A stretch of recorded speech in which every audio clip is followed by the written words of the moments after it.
Hello, everyone. It's Francis, Martin, and Curt for the Natural Law Institute. This is our regular office hours Q&A where you submit questions by a form. Martin somehow organizes them. I still haven't figured out quite how that works out. And every time he tells me, I still don't understand because I think it's magic. And then he answers the questions. And then when we meet and do the office hours, I tend to add detail and color. We've had hundreds and hundreds of questions by now.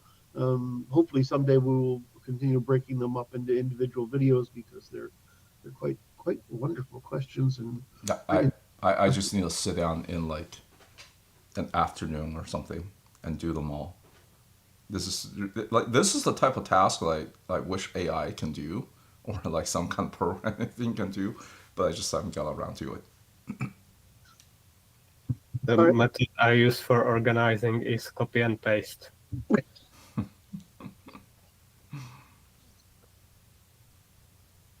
You don't have to filter them anymore, right? I mean, I think you said this the last meeting. You don't have to filter them too much anymore. I don't filter them at all unless somebody requests removal of questions. All right. Well, usually how this works is Francis reads it, or Martin responds with his usually correct answer, and then I add some color and detail. Let's go ahead. Well, I also want to add one thing. It's actually not just the three of us. Kenny, who's one of our Substack subscribers, also decided to join us, although for some reason he couldn't get his mic working. But just PSA, right? This is one of the benefits that we extend to our paid Substack subscribers. God. And so that you can participate in the conversation and I guess even shortcut into line to ask questions. Just FYI. I would like to see more participation. All right, with that, I'll start with question 1 from Dex. Define crazy.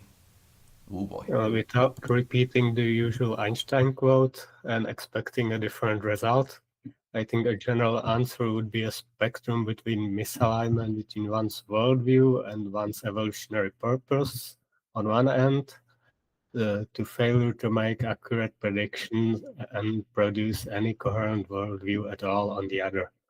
Note that in both cases, ideology and social influence have a potential to make one more crazy. It's true. It's basically a cognitive dissonance, right? Well, dissonance. Listen to me. So mixing the word dissonance and dissidence in the same Freudian slip. There's something insightful there.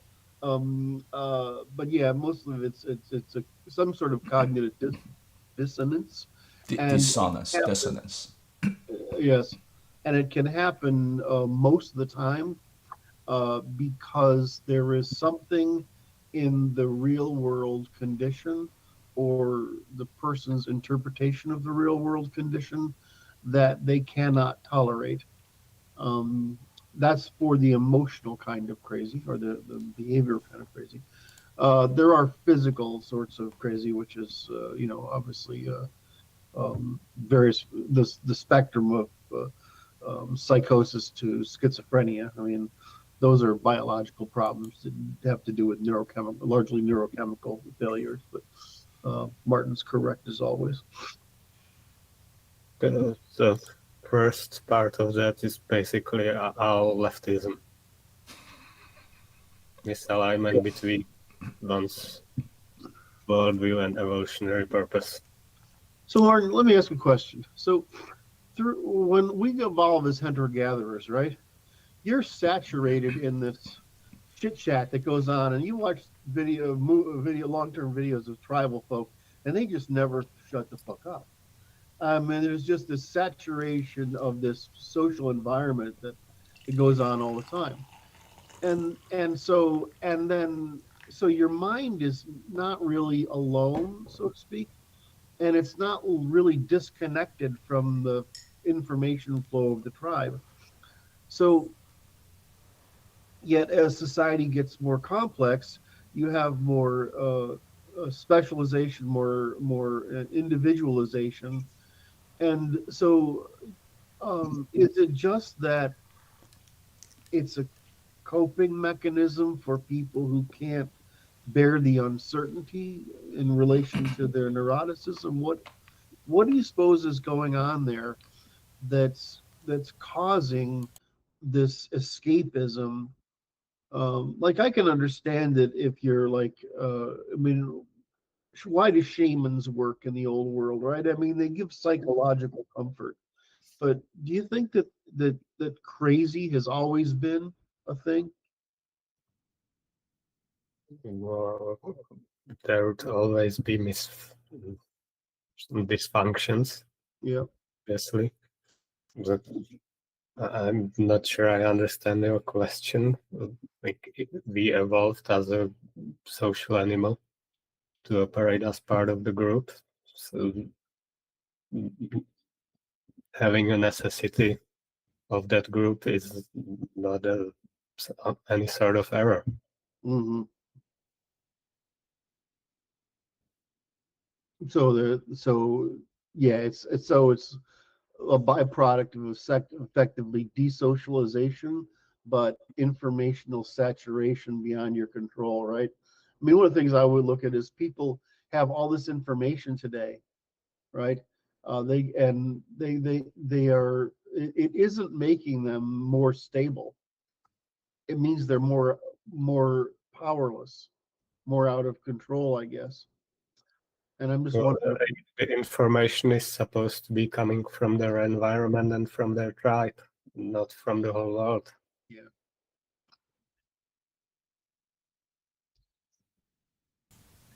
Yeah, I think that's probably right. I'm going to look something up here and see now. So maybe we can, if we answered that question, we can go on to the next one. Yep. I think we've also, in that case, we've also broken a record. The shortest time spent on the first question. Well, I mean, This is look, good. the question is the question is 2 words: define crazy. I mean, It's very I'm not objecting to it. I'm just saying that I'm just stating a fact, and also that this is a very concise answer. It's not even a question, it's a command. Wow. You could rephrase it as a question. Would you please define crazy? That's what I love about Martin. Absolute precision. Um, All right.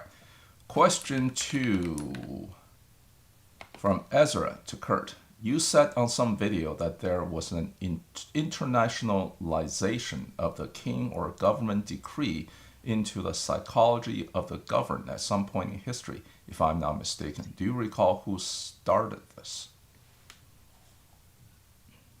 I don't remember such a conversation, so I can't really pull on the context. Sometimes when people ask me questions like that, it's the context that makes the question. In other words, it's the question independent of the context is what actually creates the confusion, or the inability to reconcile. So there's the way I look at this is there's always been the parent, not, excuse me, the parent, elder brother, uncle, headman sort of hierarchy in these in human organizations from hunter gatherers. Has always been this kind of hierarchy. But at some point, the development of institutional behavior in populations of larger scale, and probably during either hunter gatherers that were frequently uh, commingling and cooperating, like we would see in the Gobekli Tepe sort of arrangement, or in the original founding cities. What we call them cities. They had 10,000 people in them, maybe, right?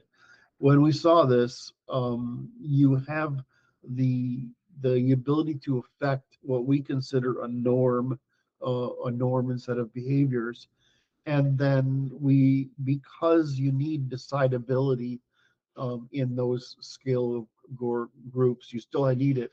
You end up with evolving what is essentially authority. Now, we can think of authority, like Martin and I go over this all the time, as the capacity to command, but you could also look at it as the capacity to generate a measurement. In other words, a standard of weights and measures. And so this does evolve. The thing is, I just think it's I don't know what I was saying at the time, what context I was saying it in, but the truth is that people do develop this as a normal evolutionary sequence because people need a means of not only resolving conflict, that's hard enough, but preventing conflict. So a lot of standards of weights and measure, or what we call norms, right? I mean, which is a standard of weight and measure, is a recipe for not coming into conflict, so that conflict doesn't have to be resolved. Um, so how did you say this? Would you say that a video is externalization of the king or government decree into psychology of the government? Right. And so as this normativity evolves, from the parental decider um, to the familial or the tribe, I don't want to say tribe, the band to the tribe, to the multi-tribe conglomeration, or what it is, to the actual proto-state, to the state.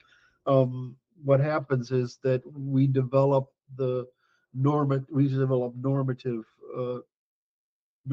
behaviors that allow us to cooperate in our large numbers without conflict, or with lessening conflict. And yeah, the what you say, the government, the headman, the chieftain, the king, the whatever it is, all the way up to government, that we have to live by these rules, because it's just safer for us not to violate them. So, in the sense that the question is, at some point in history, I think it's more of one of the many things we discuss in our work, which is that as scales increase, a system of measurement has to be put in place. Conversely, what we discussed heavily in Volume 1, this Conflict of the Age, is that the reverse also happens. As scale is large enough that transparency fails and self-interest can return, or we think of as corruption, especially from the top down, then corruption spreads downward. So we have both the positiva of conformity to norms, behaviors, institutions, and commands on one hand, but we also have the dissolution of conformity to those same things. And what's interesting is they tend to follow this hierarchical process. So, yeah. So what was the question here? Do you recall who stated this? I don't know the context. I can't remember who stated it, but that's the actual answer. And if you ask me on Twitter or something to give you a write-up about it, I can do that.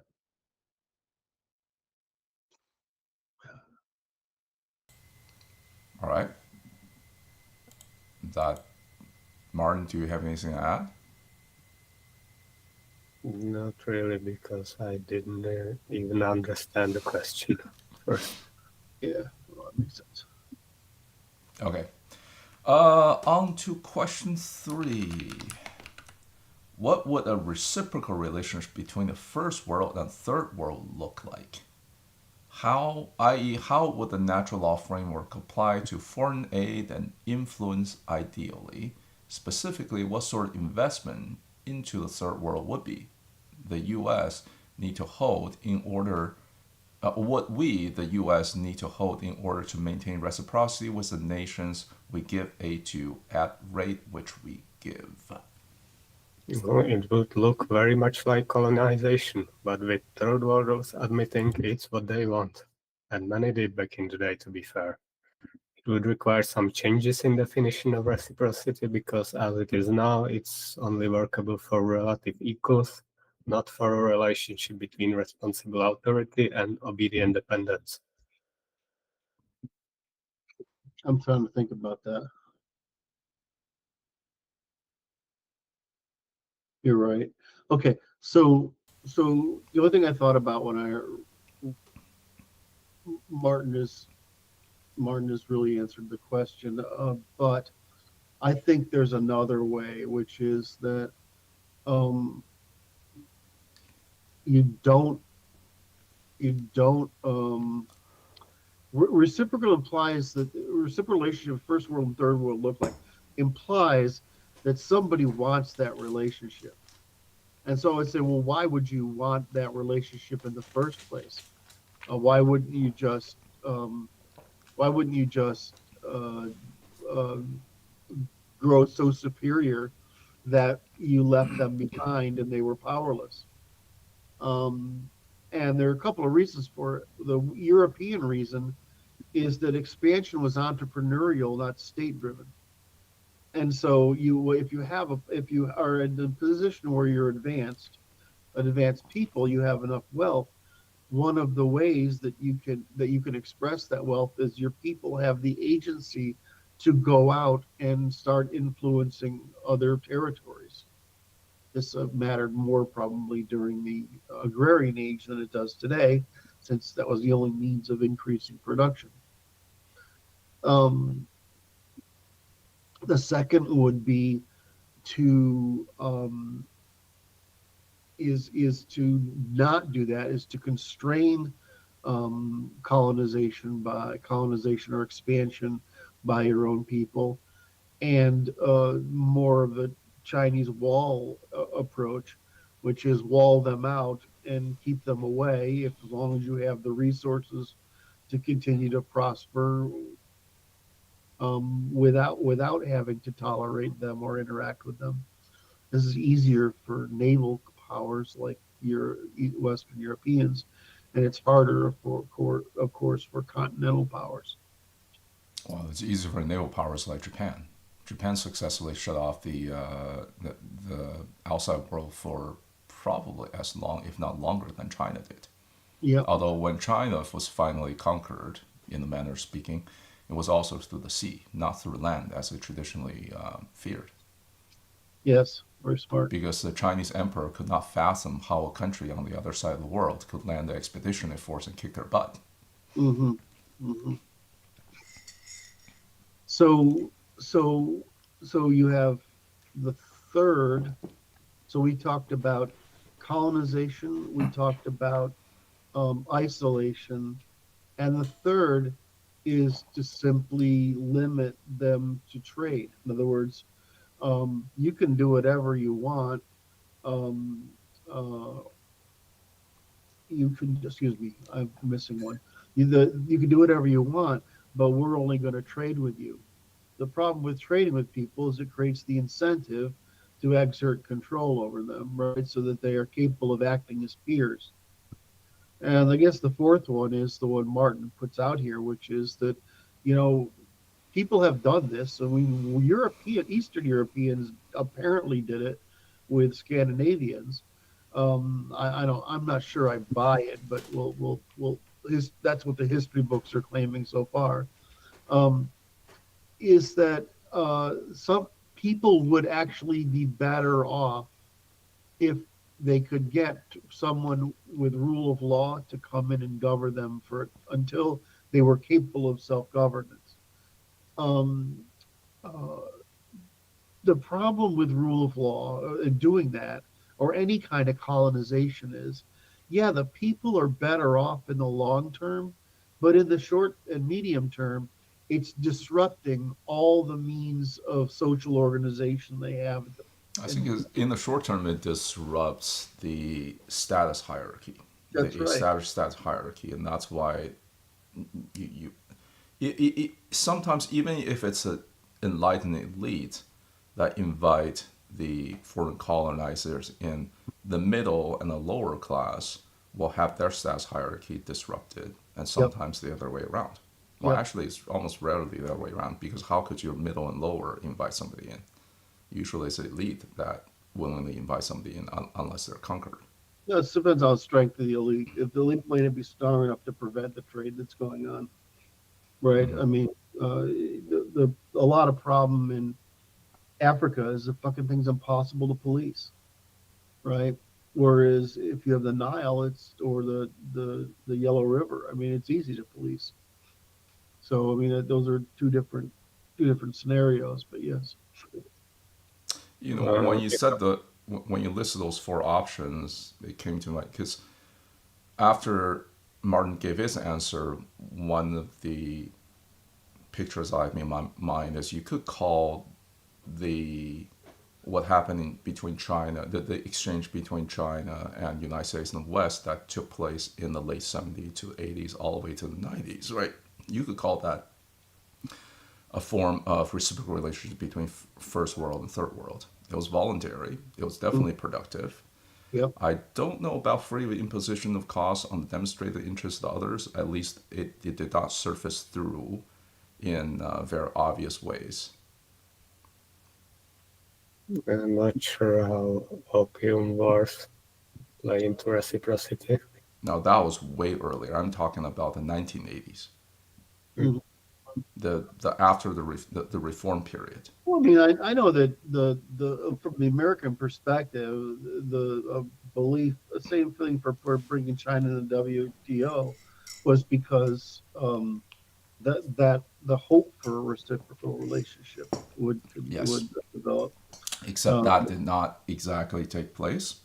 no, But I think somewhere in that hopium was that China, once it became rich, will join the enlightened liberal world order and buy all this liberal world order shit, yeah, which is certainly not part of the deal, or at least the Chinese don't perceive as part of the deal. It was just kind of assumed. So that's not really mutually important. That was opium wars. Yeah. And that, like, if that was the assumption as part of this deal, then it certainly would impede on demonstrated interest of at least the ruling elites, the Chinese ruling elites, i.e., the CCP party members. hmm hmm I was gonna say, if you colonize someone, the last thing you'd want them is to develop self-governance, because then they can just nationalize True. everything you do there and kick you out.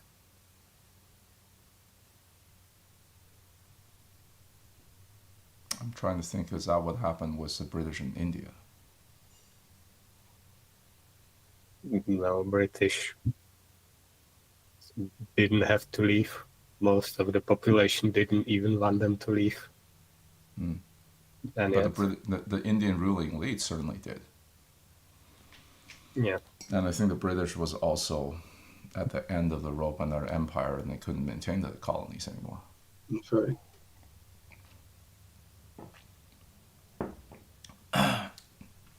All right. Are we good on this one? Yes, we are, sir. Okay. Then I will proceed to tackle the dragon, probably the longest question till this point yet. I'm not going to do what Suki did, what Suki suggested in terms of using L-line to summarize this, because he or she, I don't know the sex of the person, certainly putting a lot of effort asking the questions, so the least I could do is read through all of it. So, question 4 from Suki. One proposition I find difficult to accept is that fluid intelligence is largely immutable. The answer I would like to receive from individuals who plan to respond is one that critically evaluates my thesis about why I find that proposition difficult to accept. Summary. Intelligence is highly heritable, yet meaningfully malleable under extraordinary sustained cognitive load that is mastered into a stable operating policy. Intelligence becomes more predictable with age, and this likely reflects model stabilization. As people mature, they adopt efficient cognitive strategies based on what they have biologically inherited and what they have developed from in utero through early adulthood, so variance drops. Reduced apparent plasticity follows from a settled world model, not hard limits. When predictability is disrupted, plasticity signals rise due to the need to make sense of what is happening. Psychedelics are one illustration. They are associated with markers of increased neuroplasticity under high, novel, low predictability experiences. Vigorous exercise and learning also force the brain to adapt to new outlier circumstances. In all three situations, the plasticity signals mostly occur in irrelevant brain areas. Also, professional intelligence patterns Wait, align. wait, what was the? Can you say that again? Vigorous exercise and learning also force the brain to adapt to new outlier circumstances. In all three situations, the plasticity signals mostly occur in the relevant brain areas. Also, profession and intelligence patterns align. Physicists, mathematicians, and philosophers score higher on average on intelligence tests. Their work selects for and may further develop multivariate reasoning with heavy working memory load. Prolonged engagement in cognitive dense tasks plausibly builds substrates of fluid reasoning.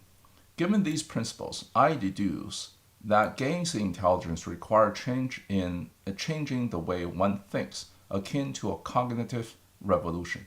Most people manipulate 1 to 2 items, often passively. A deliberate procedure must continually expand working memory capacity to more items more items are actively maintained and manipulated. For example, progressing from 2 towards 6 to 8 items or more with ecologically relevant content held in play. By ecologically relevant, I mean information that matters for action in the current mental procedural context. In parallel, reasoning complexity must rise from simple binary judgments to layered multidimensional inference. With sustained practice, attention control and processing speed also adapt, reducing interference and latency under high load. While most people do not meaningfully expand working memory or reasoning, the barrier is the required effort. Ordinary life rarely incentivizes an extraordinary, near continuous strain on cognitive facilities and skills, and meaningful change demands a high duty cycle regimen, allocating about 85 to 100% of waking cognition to progressively increasing high-load manipulation and deep reasoning, preferably every day for a long time, ideally permanently and without lapse. And crucially, the individual must master these demands so that high-load reasoning becomes the baseline operating mode, enabling the next level. Without mastery and consolidation of each cognitive level, making that level a new baseline and continual practice, regression eventually settled in. People typically reach such intensity only under strong survival or existential motivation, or under overwhelming discomfort, physical or mental, that normal circumstances would not incentivize. In short, my thesis is that intelligence is highly inheritable, yet malleable when the brain is subject to extraordinary sustained demands on working memory, reasoning complexity, including relational reasoning, attention control, and processing speed. And when those demands are mastered into a default cognitive policy. In the context of intelligence enhancement research, asking ordinary research subjects to expand working memory and escalate reasoning complexity consistently for multi-month periods with rare lapses, then stabilize that model as their default is an absurd demand, regardless of compliance, adherence, ethics, or attrition. Researchers discusses the far transfer issue, and I believe this issue arises because it is not a perpetual practice. They usually train for no more than an hour a day, and hence it does not have a long-lasting impact on how they process information on an ongoing basis, and it also does not bleed into other skills since they are practicing their working memory for a specific task. In the real world, processing memory at high levels of working memory would expose a person to a broader range of applications at that level and causing a far transfer. Moreover, a well-directed mind undergoes this practice would, given the rich and diverse context of everyday life, cause a far transfer of whatever skill is actively training, e.g., general reasoning and process speed. This helps to explain why the literature may underestimate the scope of reshaping fluid intelligence. Theravada Buddhist monks are likely the best real-world candidates, since their discipline trains mindfulness toward near continuous practice across waking hours. In monastic context, the ideal is continuous mindfulness with no lapse. And then I think there's who wrote Martin, who wrote White Matter Maturation. Curt just did, just now. Oh, okay, I see. Yeah, so that's the end of the question. As far as I can tell, this is largely a conflation of different uses of intelligence. In a strict sense, intelligence is G. It's genetic and is basically something like connectivity and processing speed and can be raised. At most, I've heard giving the brain more oxygen raises it temporarily, but I haven't verified this in any way. Then there's IQ, which is what's being discussed here, which measures specific uses of intelligence. And this is indeed a skill that can be improved like any other if within limits. Brand certainly tells us that engaging with this work for hours daily for his lawsuits has raised his IQ by an SD.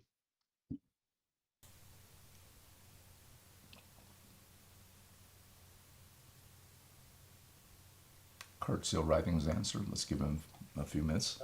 I'm just trying to make all my, because it's there. Of course, Martin is correct. Making a bunch of conflations, but okay. So your white matter, so the white matter maturation, synaptic pruning, and cortical thickness, right? So cortical thickness is more, women have more white matter, men have more cortical thickness. Males have more cortical thickness. Synaptic pruning, which is the concentration of energy into smaller networks instead of larger ones. In other words, the potential. One of the things we assume is that in autism there's less synaptic pruning, and white matter, of course, is that reduces transmission friction or increases its valence, one or the other. So these are all solidified by early adulthood. Fluid intelligence depends upon white matter quality and integrity, prefrontal volume, efficiency, and maturity. And because that's where most people that are not there are failing. It's actually in prefrontal volume and efficiency, maturity. Working memory capacity and processing speed. None of these things are malleable. What you're discussing is an insight, which is true. But I mean, if you think about neural networks, it's not that complicated. The brain adapts to complexity. Excuse me. Why I have this yawning problem? I should have had enough sleep last night, for goodness sakes. And I don't think the one corona I had late last night is still affecting me. We'll see. The brain adapts to complexity by compression, not by expanding the register size. Register being an analogy to computers, where we can think in terms of 4-bit, 8-bit, 16-bit, 32-bit, 64-bit, and 128-bit computer, which basically means the size of the register, which means the size of the addressable space and how much information we can handle at one time. So those aren't the brain's physical capacity does not change. So we're confusing, and so what I noticed during your argument is you're confusing selection with causation. People do things like they spend the energy on things because it's a reward that they get from a success. Um, People don't do things when there is not a success and no reward but frustration. So there's a selection process going on, and we see this. Universities are a perfect example of selection. Um, I think it also confuses adaptation with intelligence gains. You can adapt, right, to a particular domain, which basically means you've created a pathway through your neurons that's more efficient. But that doesn't mean that you've changed the substrate upon which all adaptation occurs.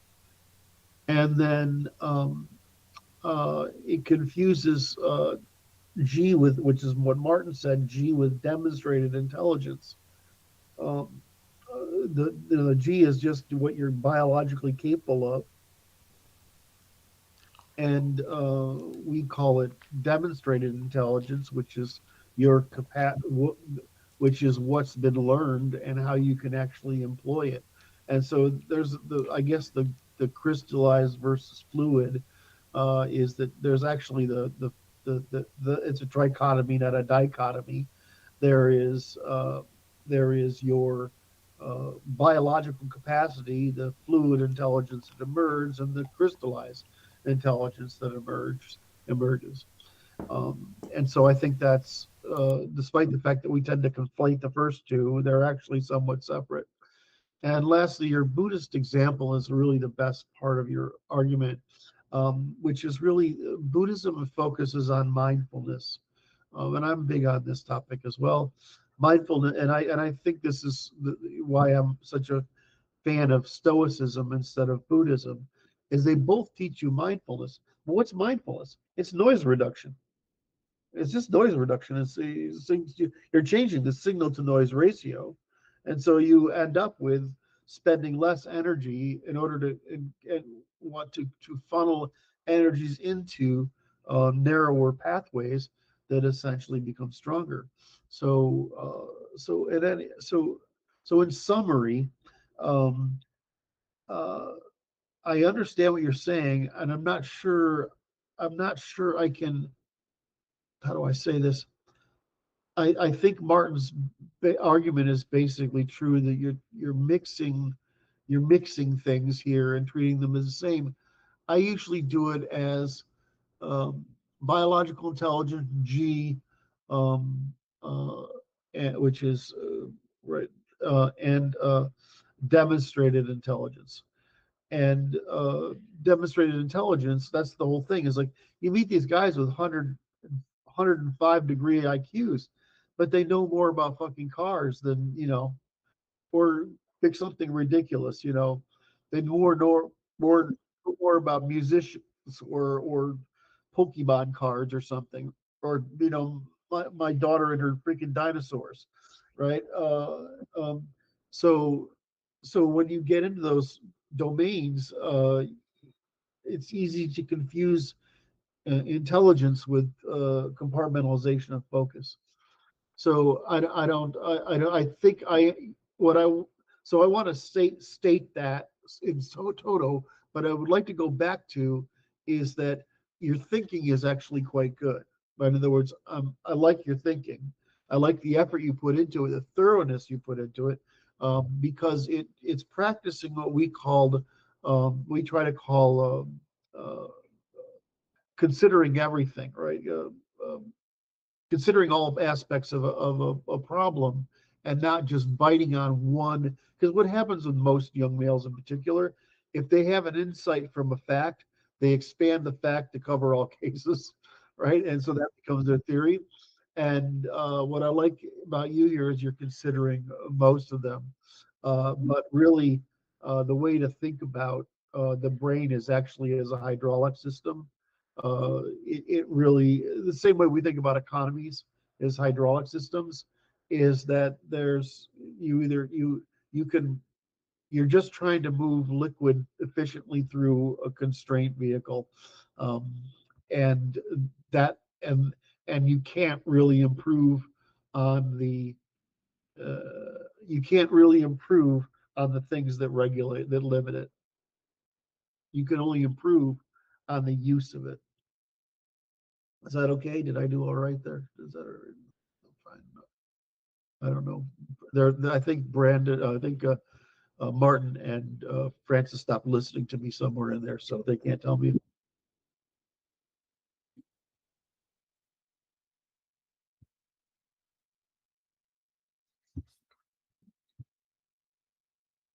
I realized I put my shotgun mic on mute.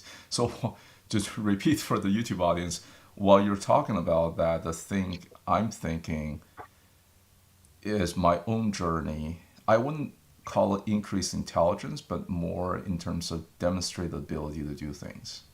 And in, Skills.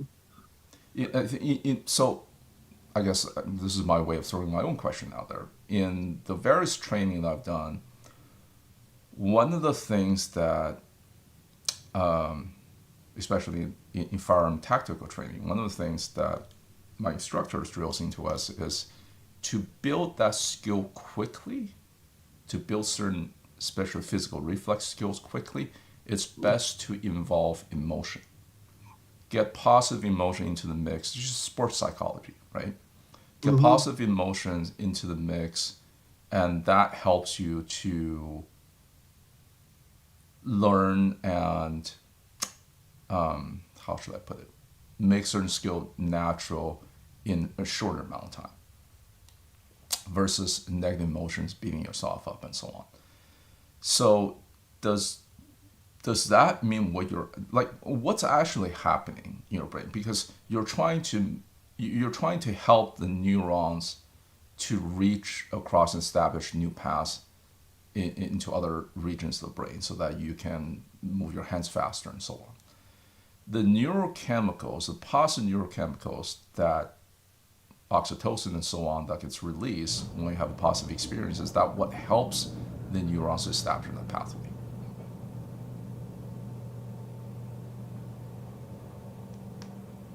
Yes. Then if that's the case, then would it be more beneficial to say learn such things under the influence of LSD or inject more such positive neurochemicals into your brain at the same time as training? Well, uh, great example. The problem with LS, with that class of chemicals, let's call them, is that um, they break the regulation and valence. In other words, they break the circuit such that you can um, create new pathways independent of existing valences, right? Weights, emotional weights, right? It can, so it's a creativity creator in that sense. Um, and I'm not sure I would say that's the same as someone who develops mathematical intuition. Now that I think about it, I might have to do some research on that. Um, it's what you're really doing um, is is removing valence-based resistance to associations, and so you can create new pathways more easily. You create no more associations more easily. I don't know if that's the same. I don't. It's not that I don't think it is. It's just I just don't know if that's the same I as mean, say, rather than reinforcing existing pathways that you're trying to build essentially wider or higher speed pathways, it right. kind of removes everything. So you're instead of adding more weights to a certain traversal path, you're actually removing those weights so to help you to form more weights. Correct. So I'd have to do research on that because I haven't actually thought about it. What I'm mostly concerned about, I think the industry is mostly concerned about, is essentially that we can become misprogrammed or mistrained, and that the ketamine in particular, because it's more controllable, but certainly most hallucinogens um, uh, can put you in a state where you essentially what's called detachment. In other words, where your valence is no longer your valence is now independent of the path of the information that What do you're you how do you define valence? it's the emotional weight you attach to something. This emotional weight is basically the intense amplifies the intensity and repetitiveness of the memory. So when you're sleeping, right, Hmm. you have a sort of carburetor in your brain that cycles between different functions. It's just the waves, but I mean, think of it as a carburetor, and you're trying to remember things. Well, things with higher valence get more associative memory Hmm. attached to them. And so when you think about those things, you're going to get more valence attached to them, right? More emotional weight attached to them. So um, I'm using that term because that's what's used in the industry. I don't, but if you want to just call it weight, emotional weight, Yeah, I was thinking, wait, but what's actually happening up there? I mean, is it? what's happening is that that essentially when you have the persistence of long-term memory or even medium-term memory is determined by a cyclical echo of those networks, the excitement of those networks, so that neurons can adapt. And so you can there's great videos of this actually, Mhm. watching neurons attach, Mhm. detach, form additional pathways, integrate with other neurons. Right, dendritic computation is fucking astronomically complicated. So you can only sort of generally get the idea of what's going on. But so you're basically it's like anything else. You say if you can visualize something, it's the same as doing it, right? Well, but your memory's doing that for you automatically Mhm. whenever you're trying to store a long-term memory. And so anything with sufficient valence, excitement, is going to get more attention as it's echoed back and forth, and the neural pathways are are created or altered. Is the better way to talk about them. So does that make sense, or am I missing the I'm still missing getting the point across to you? What I'll I just. experienced on shrooms was like an extreme form of ADHD. I couldn't concentrate on even simple actions because my mind was already elsewhere, so I definitely wasn't gonna try anything. Just in case any feds are listening, and what I'm about to say here is purely hypothesis.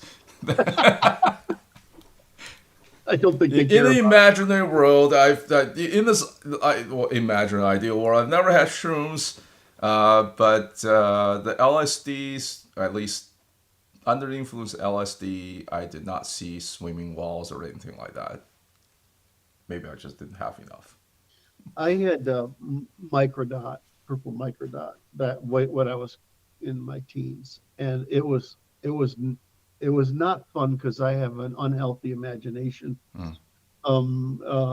But it wasn't. I wasn't scared so much as I'm like, I don't want to do this, right? Um, I suppose that's why they tell you to be in.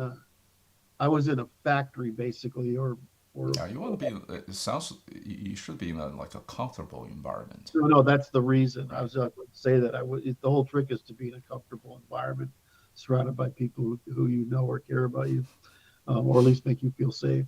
But so I don't particularly like those hallucinogens. Yet I look at the research and I think that the '60s were a missed opportunity to greatly accelerate recovery, especially given the consequences of war. I mean, Yeah, if you take someone PTSD and with all that.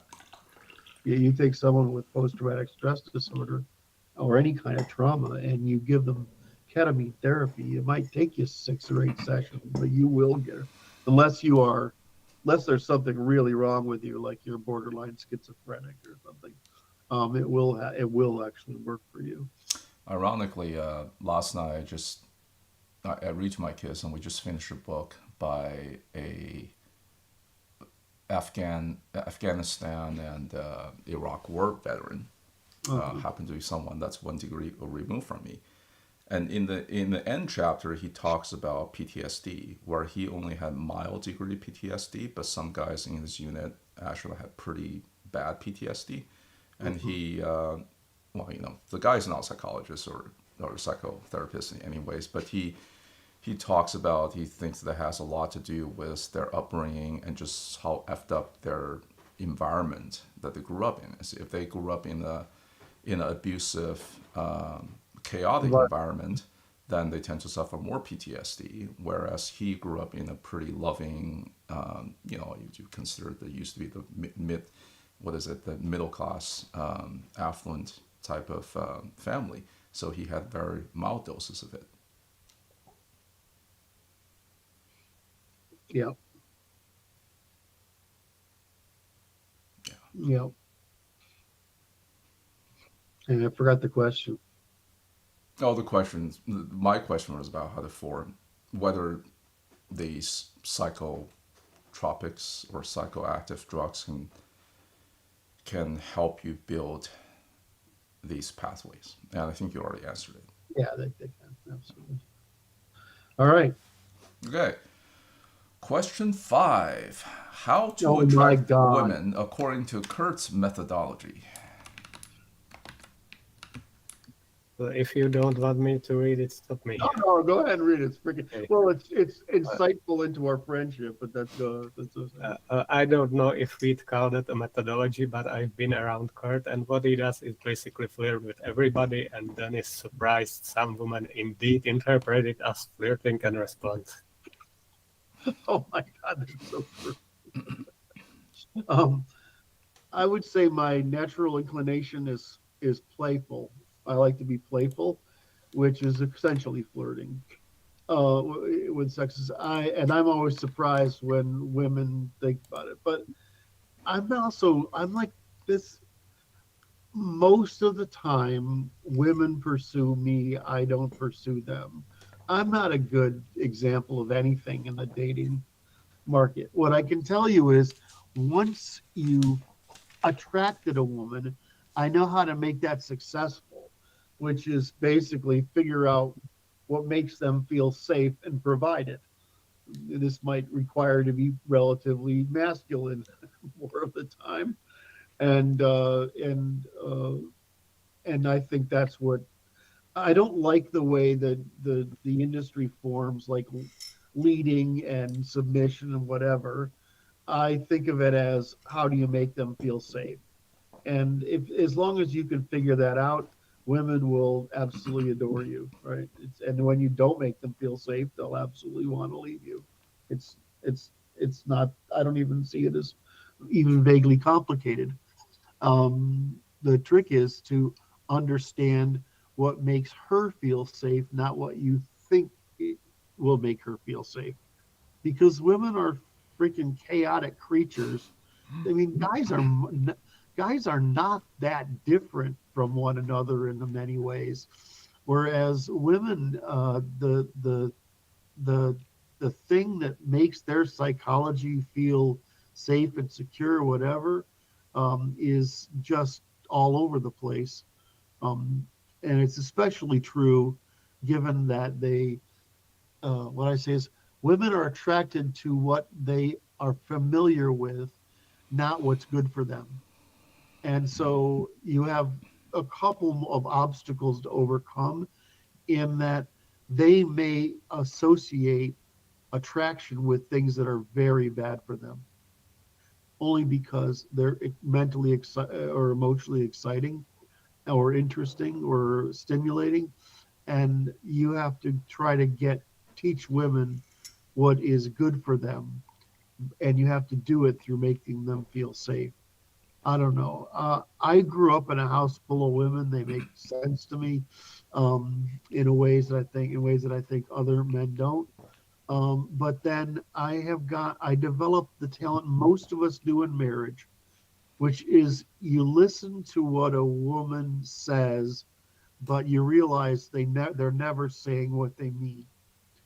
And so once you can figure that out and figure out what they really mean, that then you can actually provide the safety, that the security that they desire in order to feel feminine. And and that's why women seem to be complicated. If I had a if I in another life, if I was vaguely interested in this enough, I'd work on it more. But I don't want to work on it more. I've done it, and it's like, okay, uh, it's just a yes. Um, if you're not familiar with how women think about the world, I mean, they're not deep. I mean, are deep. It's You know, I basic. still don't. I don't think I can ever understand how women think about the world. We'll say, I don't think I can ever understand how women think about the world. But oftentimes, when they go in their feminine, whatever argumentative mode, I just treat them as children. yes, exactly. And you have to. The problem is you have to treat them as children you care about, right? Not children that you don't want to care about. So I think of it as women find men that create a stable emotional environment for them. That's what's stable might be a lot of emotional stimulation, or it might be a lot of emotional regulation. But you're just trying to figure out to do something. And you're trying to do something that men actually don't have a problem with, right? I mean, it's like trying to be skilled in the opposites. Women do And the the same. worst thing you can be is boring. Yes, yes, it is. It's true. You're trying to give them a stimulation, but it depends on which kind. So I don't consider myself, I mean, if you want to talk about relationships, I'm really good at that. If you want to talk about how to attract women, I haven't got the faintest fucking clue. They just appear for some reason, if I'm around them and they're attracted to me, they make advances and I finally clue in. Usually I'm as insensitively ignorant as a rock, and I eventually clue in, and we get a relationship out of it. But honestly, I don't pursue women. I've never pursued women. It's Well, not. you tease everybody, and that's what every PUA will recommend that you do. Say that again. You tease everybody, and that's what PUAs would recommend. To Yes, tease them. play with it. I play with everybody. Yeah, exactly. And the thing is it's teasing women is really easy because you're really trying to compliment them and lightly insult them at the same time, and it's just an art form to it. Anyway, so what's next? Okay. Question 6. From Suki, what do you think about renaming Washington State to avoid confusion with Washington, D.C.? Okay, so I'm going to answer this. So, in my humble opinion, renaming would cause more confusion at this point, especially for us Washingtonians, though I do like the idea of the state of Jefferson.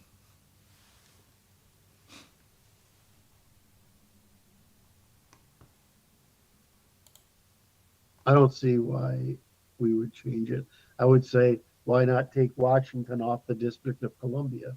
You Yeah. just call it the District of Columbia, Or which just is call what it most of us Imperial think. Capital, because that's what it is. Yeah, okay, great. I mean, most people just say DC, right? Like in my, well, back in DC, they do.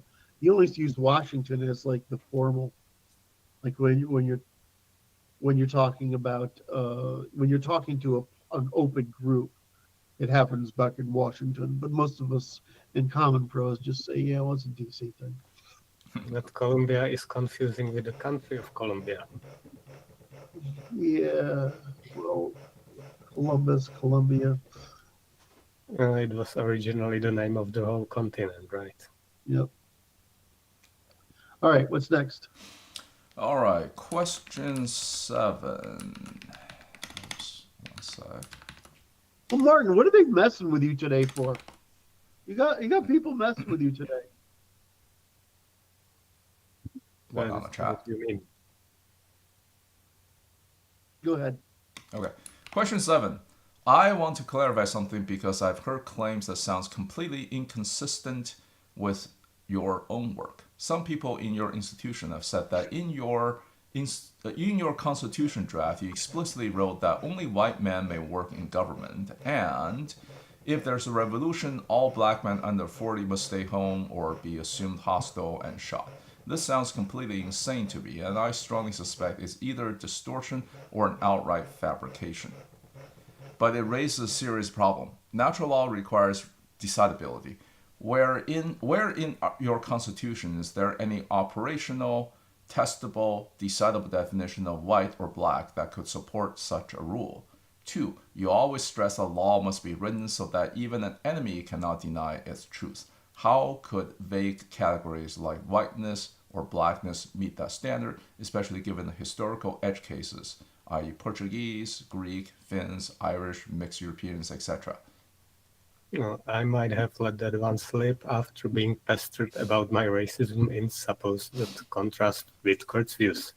And I'll say what I said then. I know it when I see it is a perfectly valid standard by which to categorize things, and has been famously invoked in law in reference to hard porn. No definition required. Everyone who isn't dishonest and has any experience with the two populations can tell who is white and who is black. At most you could point to the mixed, which can be clearly put into one or the other group, but this doesn't invalidate the groups.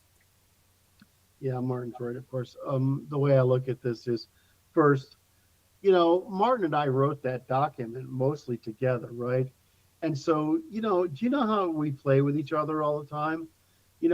I could have, if I know that's actually in there, but I just might have been using it as an example of an extreme, or I could have been saying it just to be ridiculous, right? I don't know. Revolution is the extreme, and that's where it was. Right. And so when you go into this, it's not. I wouldn't call that our constitutional policy. If it's still in there, I'd be surprised. I haven't been through it in a while. Martin and I have a lot of work to do on that. But as far as I know, that was not. That was what's called a thought experiment. I mean, I can't remember because you talked about so much times. It was a thought experiment given the extremes choices, and I don't think that was meant to be taken seriously as an opinion we have or a mandate we would put in a constitutional. What I would say is that it's really obvious what races and classes people belong to. It may not be rarely obvious to everybody, but it is relatively obvious to anybody with significant life experience. I mean, in America, we can tell the difference between where you came from in the country by your thoughts, behaviors, actions, and word patterns. And we all speak relatively the same language under relatively the same system of government. You go over to Europe, and it's like, okay, well, you can tell where people, but by their language, their dress, right, everything. And so, Europe is more has more attachment. How to say this is more separate than the U.S. is in some way. Although, if you take Texas, California, Maine, and Florida, that may not, and Iowa, that may not be true. If you look at them, they're the only thing they have in common is they speak the same language. I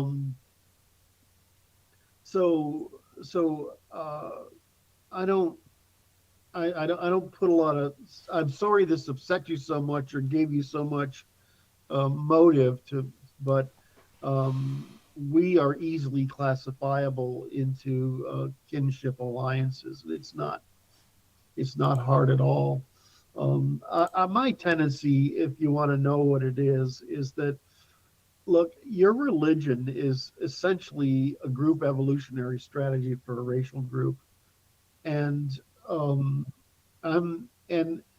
and yes, they are commutable a little bit, but that's actually their evolutionary history.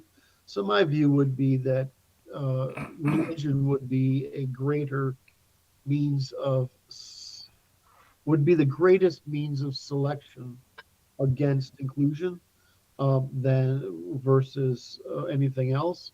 And I think that's probably going to hold. But the second thing is what's the median of the group neoteny and intelligence, right? I mean, you just don't mix groups with very broad differences in neotenic emergence and resulting intelligence. We just operate by very different normative criteria, and we have to. So if you look, and I don't know why people even argue with this with me, but if you look at the African, the Afro-Asiatic, the Middle Eastern, the Iranic, the European, and the European and the East Asian, and then lastly the sort of what we call the Turkic people, which is a mixture of the three primary northern groups. And that's a pretty obvious set of distribution there. And then if you go down, take the coastal route into southeast Eurasia and the Polynesia, and down into Australasia, you're going to get yet another cline. And so there's sort of like this downwards cline across the planet that's out of Africa, and this upward cline that's across the planet in the upper, in the northern half of the planet, or north third of the planet. And you get people that adapted to those different regions differently. And if you're in a cold place, you tend to be forced into neoteny because you have to live in close proximity. And if you're able to work in warm climes, you're not forced to neoteny. I mean, to some degree, the Austronesians, I mean, the Australian Aboriginals, they look less neotenic than the initial out of Africa group did. So I mean, it can go both directions. I mean, wait. Say that again. The Australian Aborigines can look more neotenic than what? Less neotness, Yeah. They lost fire, for Christ's sake, right? And so, you look at that and you're like, well, those, you look at the distribution of humans around the globe, and you start to say that people need. Martin said this earlier in the conversation somewhere. People need to be closer to marginally indifferent than different in order to cooperate, and inside a polity with shared norms and values and traditions and institutions. Yet there's value in people being different across polities, right? In different polities, because they divide the labor of sense perception and adaptation to and innovation in the world as it is. So it's really great. It's why we say, let 1,000 nations bloom. But it covers a greater computational surface. Right. And so it's a great thing to have a lot of small polities, but then you have the second axis, which is, yes, it's great to have small polities, but then you need to develop standards of interpolity cooperation. So this is where we get from tribes to proto-states to empires. And that's the process of developing commensurability of behavior. And then what you see is expression of individualism, in other words, statehood, on top of that commonality for specialization. And that's where you get nation states. So the normal procedure, the normal evolutionary path appears to be that one, which is you have local speciation, right? You have to cooperate at larger scales, so you develop a regional or race-based, or which is race and region are the same thing, norms, traditions, values, institutions. And then when you have to trade between those groups, you have to develop intergroup norms, traditions, institutions, and values despite their differences. And so that's why the history of humanity is just the process of trying to figure out how to do the job of cooperating in larger and larger numbers as we increased our capacity to modify the world to suit our wants and needs. So, again, you're going to be happier if you have your own polity. Now, I'm going to pull up some Martin's suggestion earlier. I think if you could handle it, to have people from a more advanced society come produce rule of law for you, right, for some number of generations until you could handle it. I think that would be great for most people. I'm not sure that's colonization as much as technology transfer. The problem is it disrupts the status hierarchy. Mm-hmm. You have to have so that's why it generally works that a military has to form to create what we consider a sense of nationalism. A military has to form in order for rule of law to take place, and a rule of law must take place before participatory government takes place. That appears to be the sequence that has to happen in order for this shit to work. Otherwise, you can't disrupt the status hierarchy and produce the rule of law. You just can't produce the cooperation any other way. Does the military has to be one that's more like a militia versus a standing army funded by the state? Correct. The thing about having a standing army is you have people to train people, right? It's like you have a reserve. No, the reason I'm going there is it's the difference between whether it's grassroots versus top down, i.e., Right. whether it's voluntary, because militia is voluntary, right?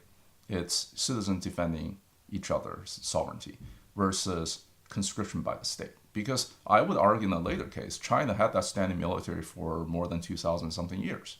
That's right. And yet it is not conducive to establish a rule of law society. Yep.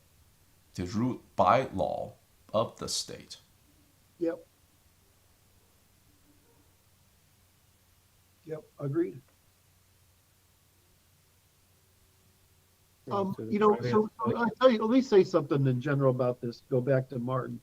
Is that Martin is very much one of the reasons it works well to have Martin and I work together in these discourses is that Martin will advocate for essentially a polity, its preferences, and I tend to look at things that are systems that can be adapted to individual polities. And I'm not sure that's the way Martin would describe it, but that's how I sort of look at it. And Martin's more pessimistic than I am, and I'm more optimistic. But that's because we come from the cultures that need to think that way.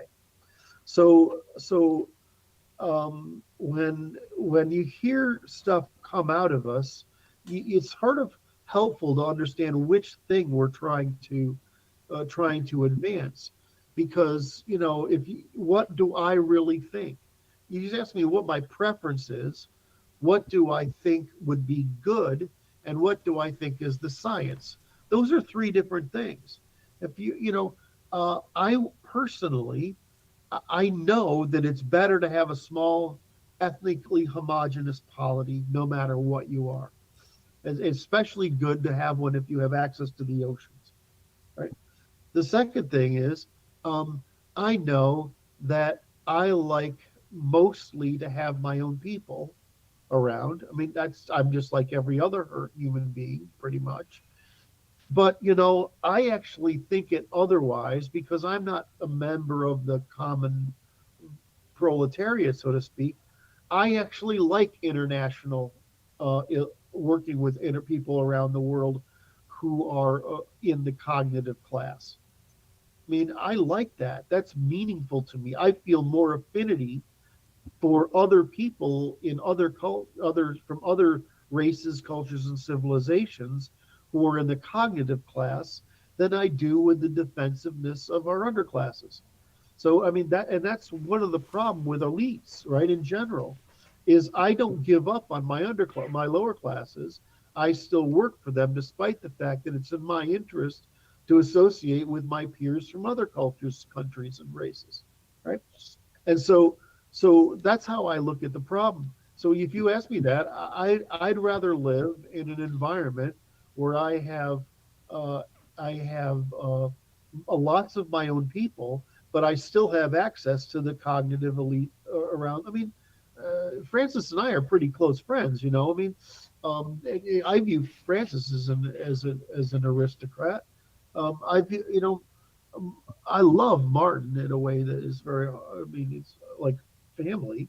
Um, but so these are things that I care about personally a great deal, but that's different from what's good or what's generalizable into science, right? I mean, those are, as a general rule, small homogeneous polities are better than any other. That's just the fact. I mean, it doesn't mean that my preferences aren't something else. Martin, do you have anything to add to that? I want to add the point uh, to that prescription for blacks. Just think about how blacks will be viewed in such a conflict. Yes. Really telling them to stay home, that is for their safety. Yes. The enlightened blacks. I'm just put this. So in my circle, I have this guy that we call him our black guy, and then he said himself, if shit hits a fan, like I know we're gonna stay home. You guys take care of the rest of this. We're not going to like introduce unknown factors and mistakenly getting shot or something. Right. Right. So and so that's why I say I'm not really a racist. I recognize racial differences, but in me, I just care that you're a decent person with high moral standard that I can have friendship relations with. But I if think you're not, let me correct you for 1 second. I think right, you by the very definition of the word, you, myself, Martin, we all belong. We're card-carrying member racists. okay. It's just that if you go by the leftist definition of racist, then yes, I agree with you that we're not really racist. I thought racist, maybe I don't understand the term. I thought it mean that you don't like you dismiss and whatever or hold a Okay, hostility. I gotta look it up. It's a conflation of all sorts of things, including recognition of group differences and having adaptive group in-group I preference. call it race realism. That's the term I use. I'm realistic about it, but I don't actually. Uh, for me, I don't really do the hate thing. I do the frustration thing, exasperation thing, and so for me, I just get exasperated with other groups, right? But I mean, I kind of just love people in general. So I don't know. So I don't know. It would depend on what racist means. If I take it as a pejorative, and I take race realism as just descriptive. Well, it is a pejorative, but if you recognize group differences, that pejorative will be used on you. Yep. This is why people call Charles Murray a racist, because he wrote the book The Bell Curve and Human Diversity. Yeah. All right. Shall we move on? Yep. Question 8 from Michael. Has Curt Doolittle's view on aesthetics been influenced by Christopher Alexander? My favorite subject. I could talk about aesthetics all day long. Okay, I'm going to cap you to 10 minutes here. Yeah. All right. So the simple answer is no. I have a formal education in the arts, but my formal education in the arts took place at a point in history, which was the late 1970s and early 1980s. And so my formal education is there when the post-war communist effort to deculturalize art had reached its exhaustion in things like basically the abstract arts, the uh, treating the common as like, artistic expression. This is really just so the way to look at my understanding of art is just as the evolution of the technology on one hand, the evolution of um, the the content, the theoretical content of the messaging content of art, but more importantly, the political context in which that social, political, and economic context in which that art occurred. So I'm more so, and at the same time, uh, Ayn Rand had written a book. Oh my God, what's it called? So Fountainhead. her book on art theory. It's just, for some Oh, reason okay. it's escaping me I right don't now. know that one. And so just like so it's very libertarian in the sense that just as Ayn Rand had made the statement about Howard Rourke, right, and his architecture, right, not being demoted by popular taste, right, when he was producing excellences, she was doing the same thing. So I was in a art school, one of the best art schools, honestly, where the art theory was based on Rand's insight in the context of the exhaustion of the communist effort to decontextualize art and make it into what's called criticism or what do you call it when you write an essay that's political? Critique, right? In other words, art had become a communist effort to undermine Western aesthetics.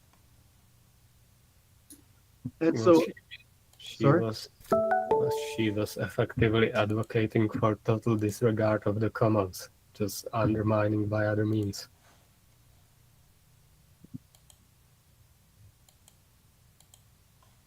I don't, I, I don't, I see, in some degree, you're correct.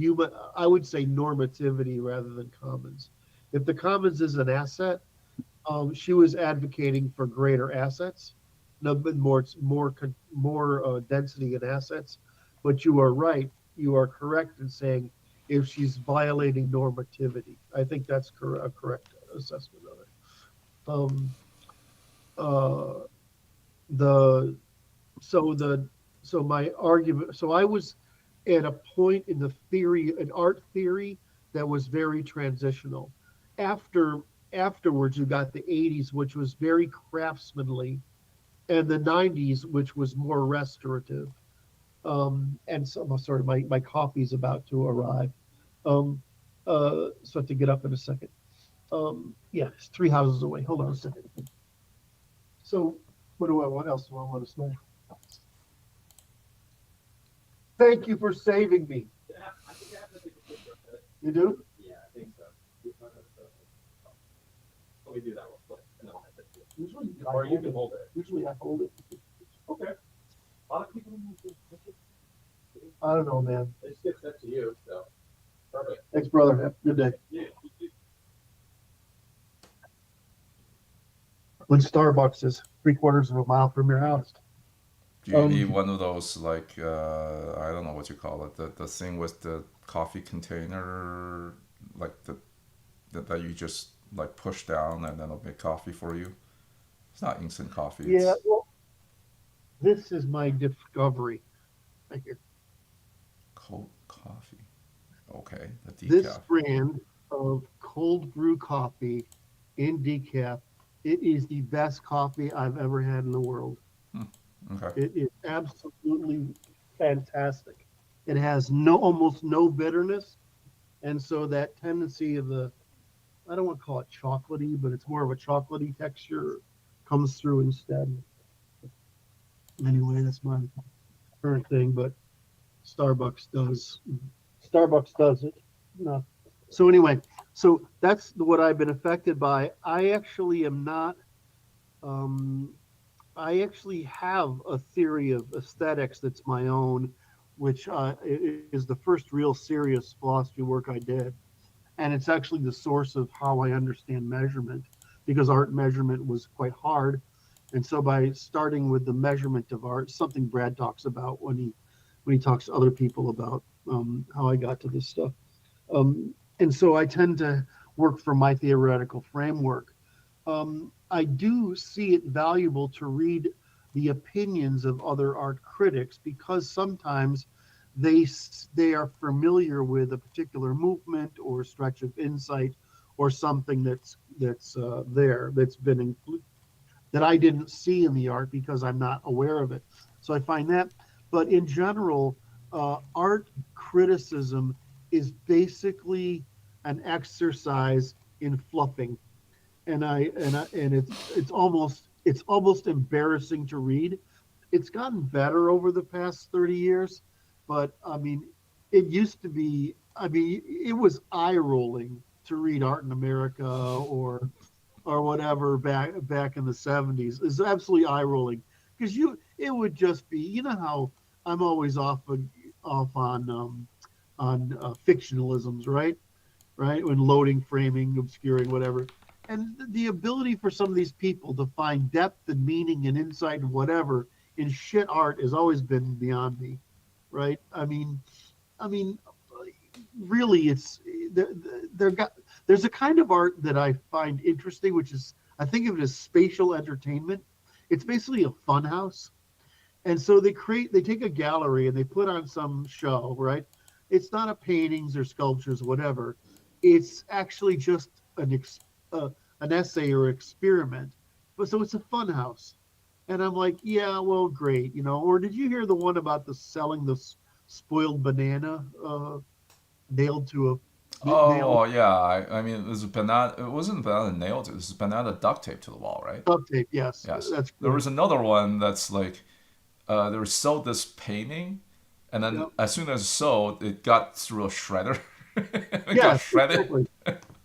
So in the context of art art criticism, like in art for art's sake. In other words, art that is made to appeal to artists, right? It's not public art anymore. It's art that's made to appeal to artists and collectors. You mean That just is circle jerking basically between the artist side circle? yeah, it's a fun house nonsense, right? And so I just view this as a breakdown of aesthetics.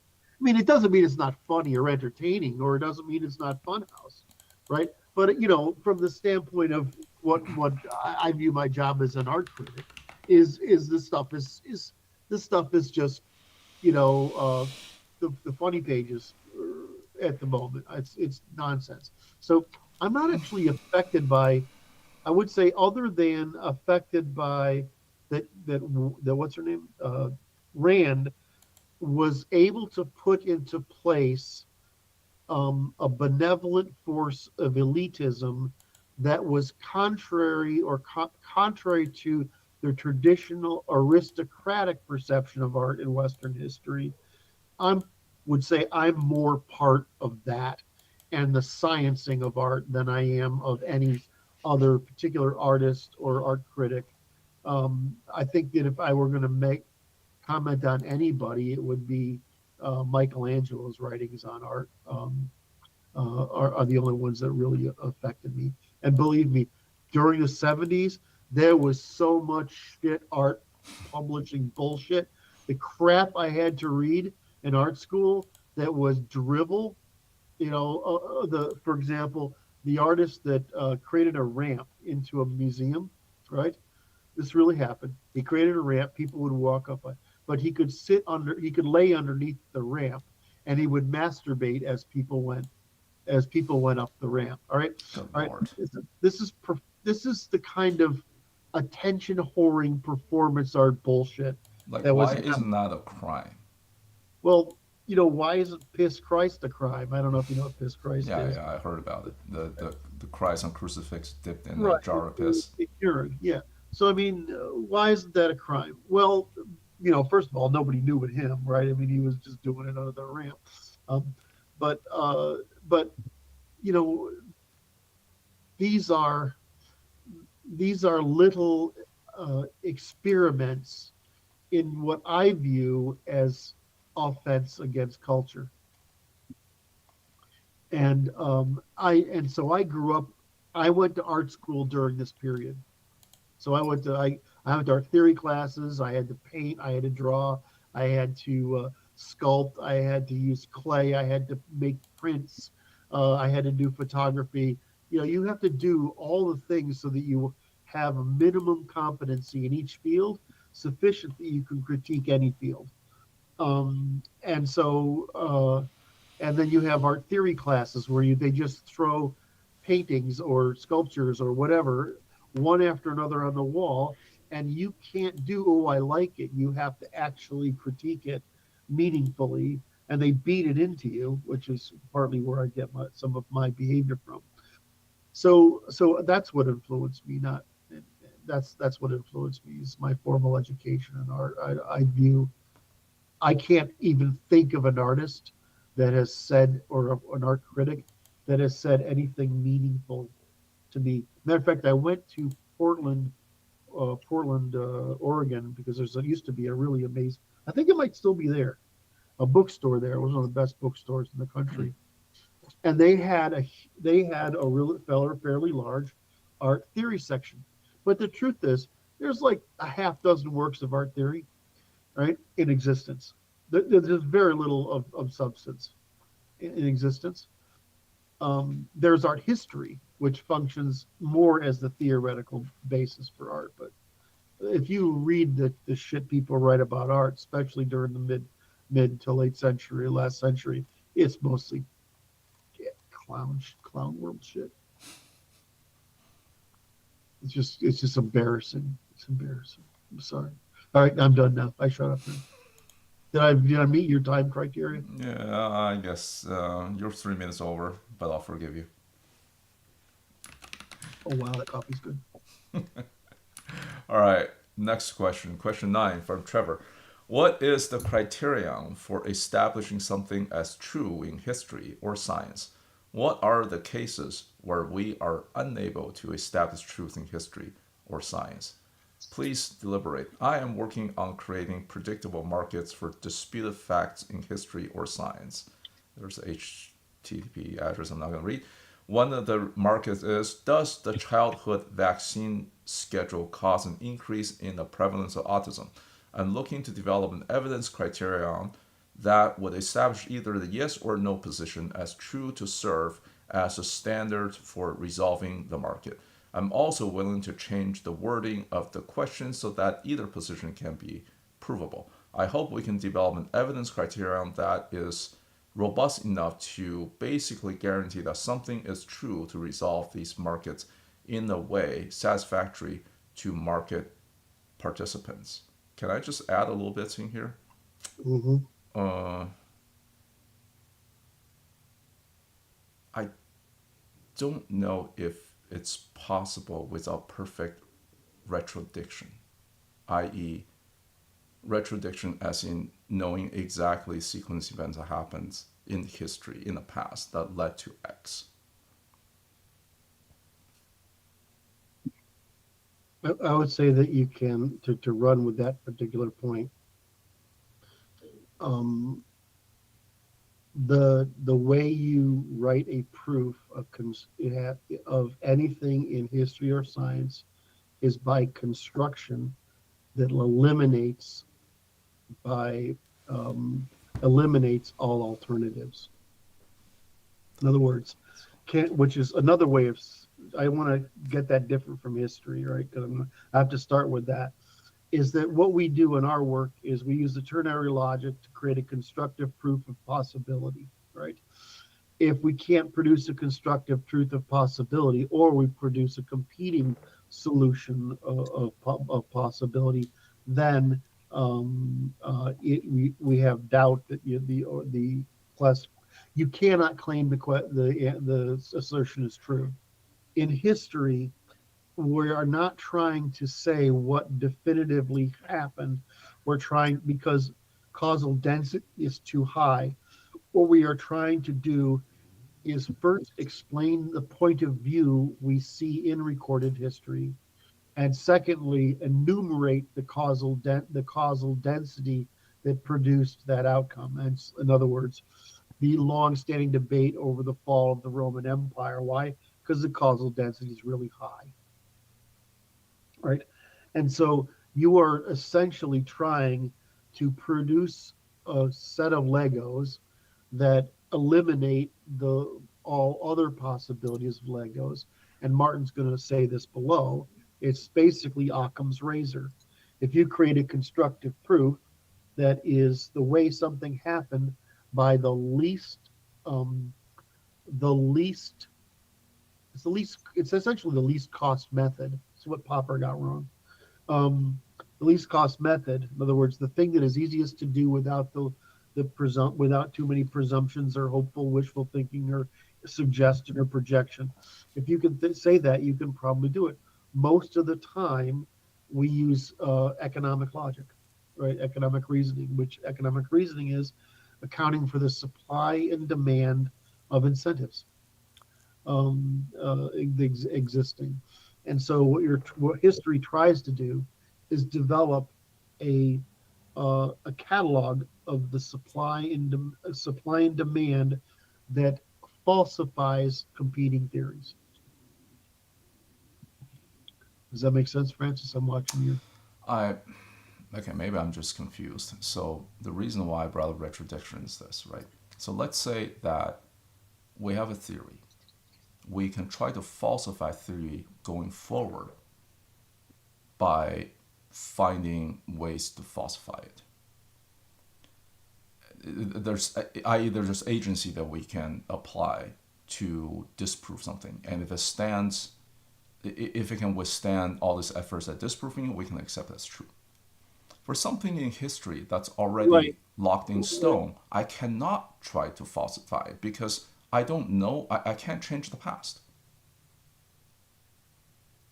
Well, all logic is falsificationary.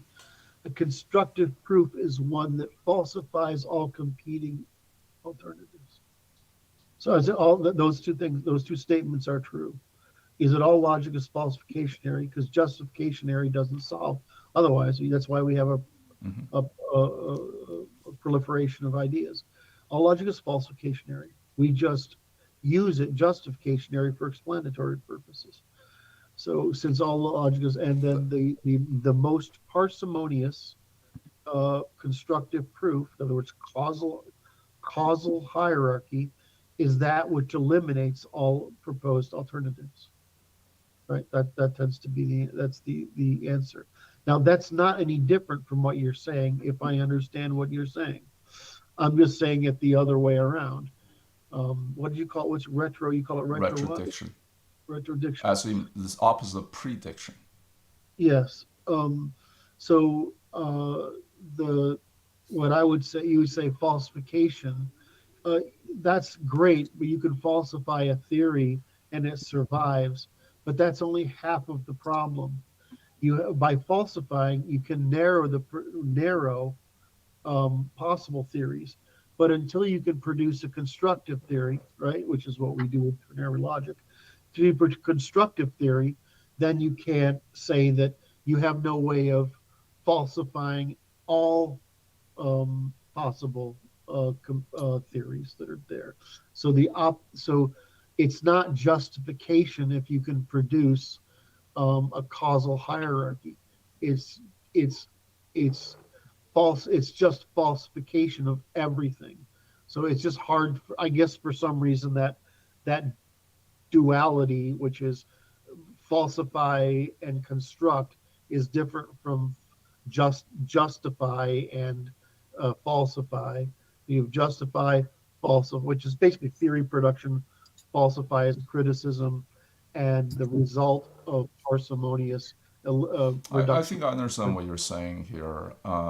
In that the justification would be where you start with a base assumption and then you try to build it up, but without looking at the fields of all other opportunities. Versus the other way around, the falsify is okay. Let's look at each dimension and let's eliminate all other possibilities, and what remains, let's use that as a basis and look at the next layer, right? Falsify everything else. So yes, methodologically, those approaches at the theory in completely different ways.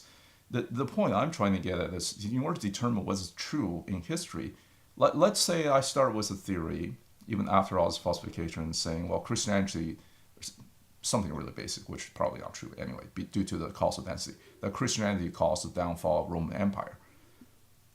There's no way that I can run an experiment to falsify that, because history's already happened.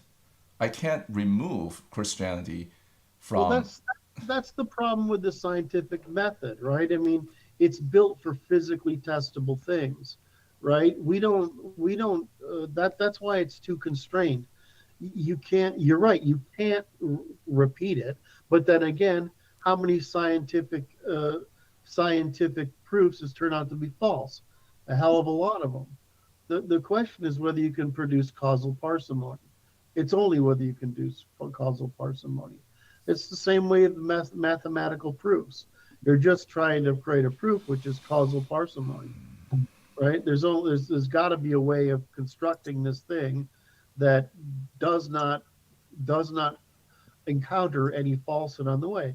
Now, when you're talking about history, can you narrow it down to some set of causal dimensions? Almost always. Not always, but almost always.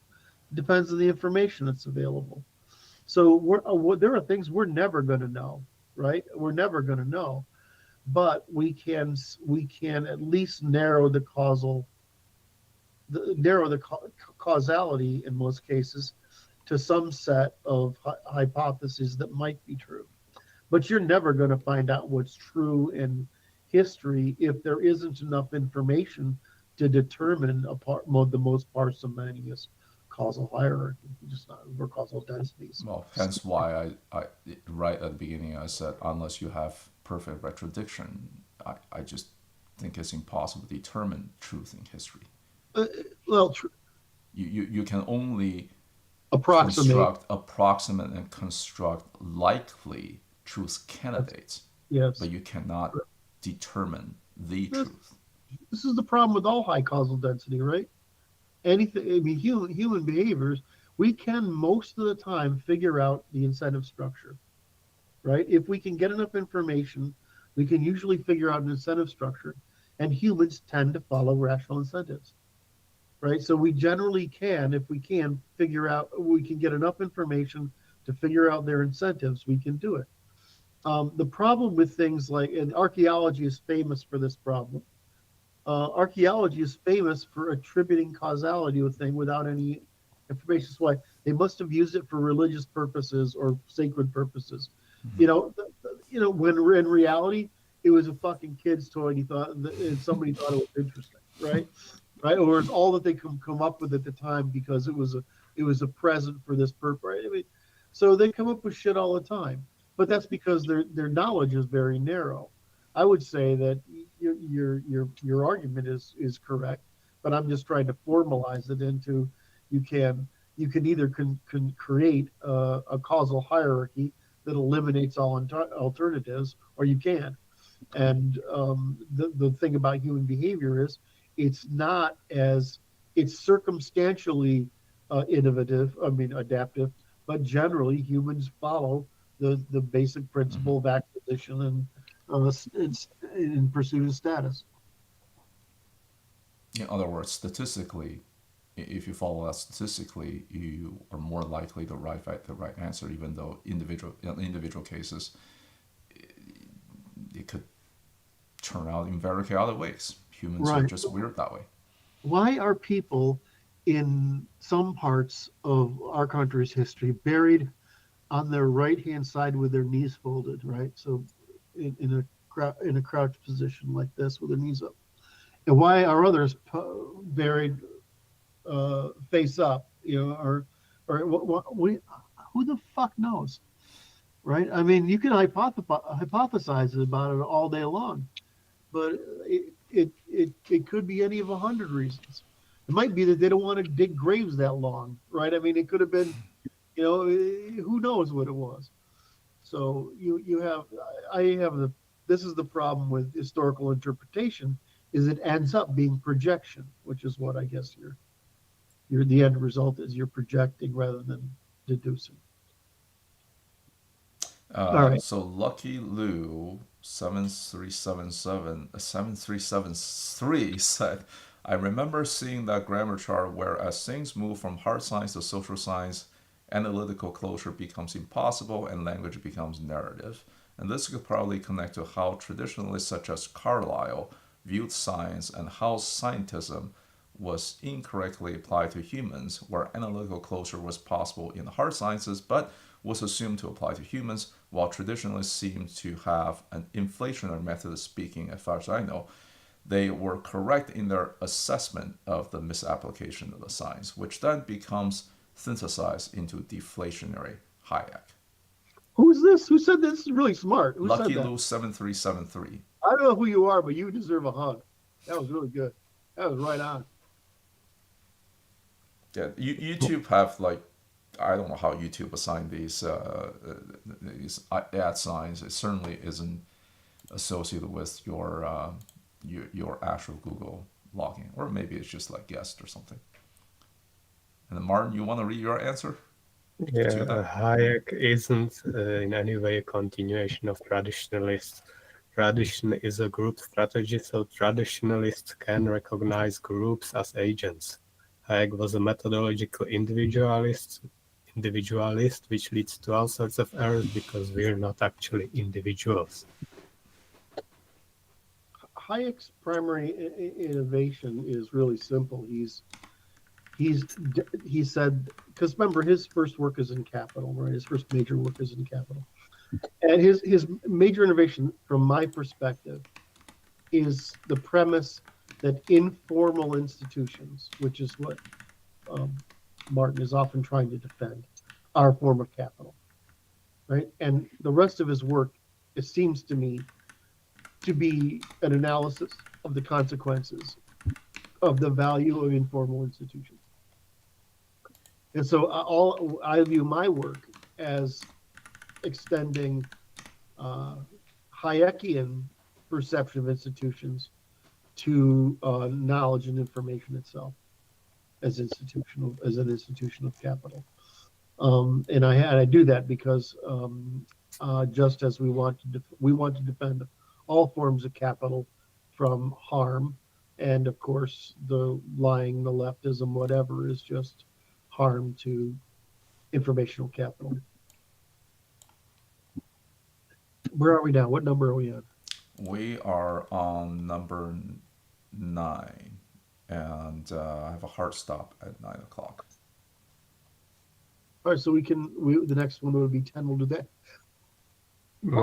Next time. The other part about the vaccines and autism.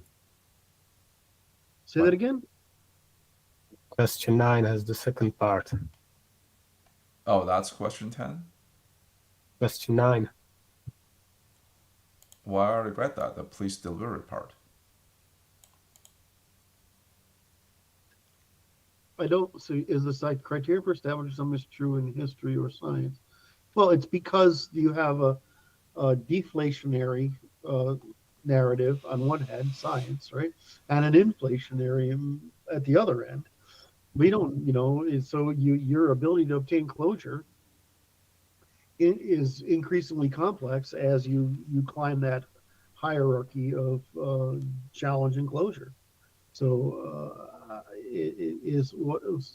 what's the criteria? The criteria is the same. It's just way freaking harder to establish the truth in history. And if you're working on prediction markets, I don't know how. I mean, vaccine schedule and the prevalence of autism.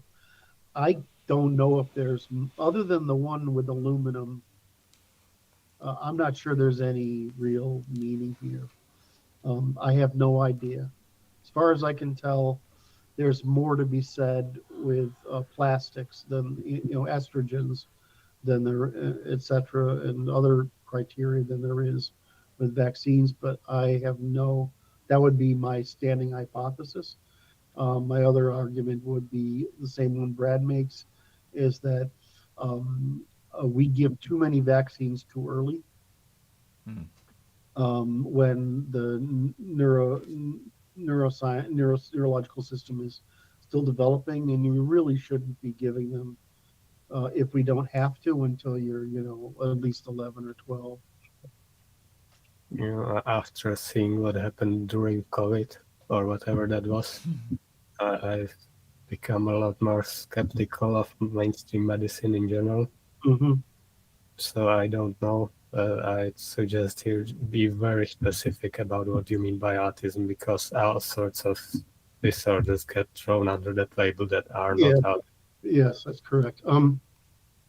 I think the one I'm aware of most recently is the hepatitis B vaccine is really bad, and so they're going to pull that one. I know that's one that's on there, but I mean, it's like all these vaccines. I don't know what I got that I didn't. I mean, I got what's the measles, German measles? Is that it? I got a pretty bad one. I got rubella. Mumps, rubella, something. Yeah, the one that they always push in the clinics. I got them, and fine. They sucked. I had to go in the hospital when I was 2 for one of the ones that affects your lungs, which is probably one of the reasons I have lung problems today. So, and because I had to sleep in an autism tent. Yeah, that's right. I had to sleep in an oxygen tent. There's some Freudian slip there again. An oxygen tent for a week or something like that to get over it. But I don't know. I mean, and yet again, can't claim that because I have a pretty amazing immune system. So I don't know where to go with it. If you look at the data, I don't think it's clear. I just think that in the case of it's not clear, we should err on not doing things that have a chance of interfering with development. That's and until it's clear. And at this point, we should be able to get a lot of things clear. In general, I oppose introducing unnecessary dependencies, and if the population can survive without vaccinations now, that's obviously not ideal. Well, like polio was smart, right? That was fucking horrible, right? Polio was. Well, if you can completely eliminate the disease, then sure. Yeah, exactly. Okay, we should wrap up. Yep. That was a great bunch of conversations. Thank you very much for everyone, and thanks for the great questions. I don't know what Kenny got out of this by joining us. It's too bad he couldn't participate. So, Kenny, fix your whatever it is with your sound problem. Anyway, this is Francis, Martin, and Curt for the Natural Law Institute. Thank you very much. Bye, everybody.